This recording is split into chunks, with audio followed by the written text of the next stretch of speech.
following is an ESG 360 video.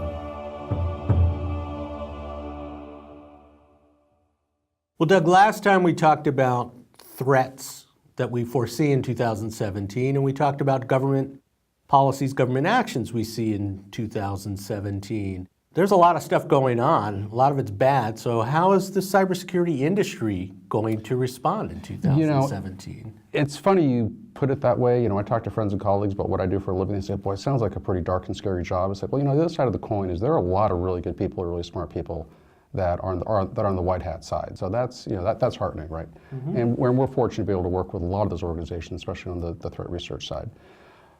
With that said, one of the product categories that we've been tracking that is evolving so quickly is the cloud access security broker market. And that's because it's a horizontal problem. Every organization wants to keep their good data and protected as it's going outside of their perimeter of the cloud, and they want to prevent threats coming in. And increasingly, it's becoming really a network security discipline. And so as a result of those two factors, we've already seen some consolidation with respect to acquisitions.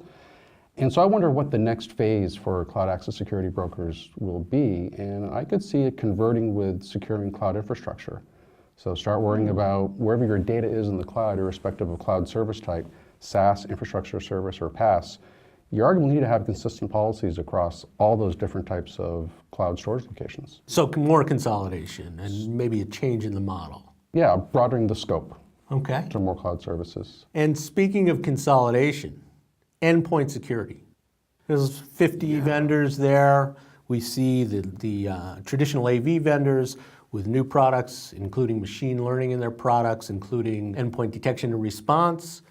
Is there room in the market for 50? 50? I don't think vendors? So. I think we're somewhere in the mid-50s, right? Endpoint security, as we know, it's a game of real estate. Yeah. You want your agent on the endpoint, and you're trying to either, maintain that account control or displace the guy who has it. Mm-hmm. And one of the things, of course, we saw in 2016 was sort of a resurgence of the incumbents. Yeah. And taking a page out of the next-gen endpoint security companies in terms of delivering some advanced controls with respect to machine learning and artificial intelligence. So boy, it looks like we've got the resurgence of the incumbents. In terms of the startups, we've got a separation of the pack where there's a small number of vendors that really have meaningful commercial traction. And then there's everybody else. So it looks like there could be some carnage in this market in the form of some asset sales in 2017. Yeah, it's got to be. There has to be. And one of the pressures on all these vendors, and this is something I've been writing about, is there's a need for greater integration or better integration of tools. Absolutely. And in fact, we just defined the Security Operations and Analytics Platform Architecture, or SOPA. And we do see a lot of activity in that area of people needing these consolidation, and not just consolidation, but an actual architecture where the products work better together and make it easier for the security people. No question. So what's the role of a SIEM in a SOPA architecture? It's a piece part. It's a major piece part. It's sort of an anchor, and things tend to be built off the SIEM.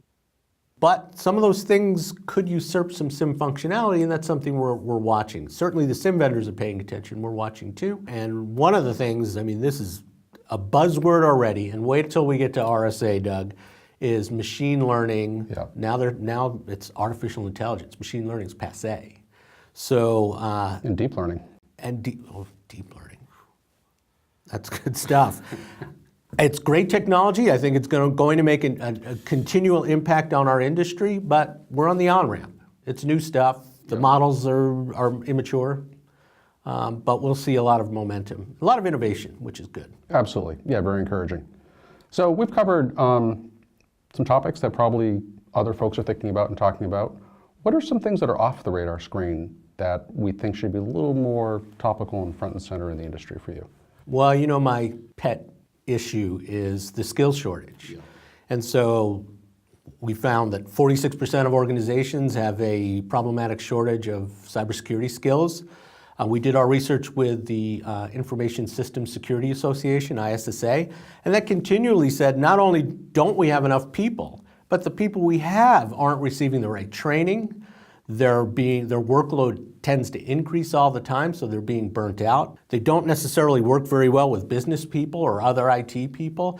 So to me, this is, and I've said it a million times, this is an existential threat. is we can innovate, we can change public policy, whatever. If we don't have the right people in place, we're in trouble. And just the threat actors are innovating as quickly or quicker than we are. So we really need to change that asymmetry. Yeah, I mean, it's fundamentally why cybersecurity is funded but not resourced. It's a crying shame to. It's a tough one. I tell you, in the last video, we talked about some regulations and what potentially the Trump administration might do, and I talked a little about GDPR.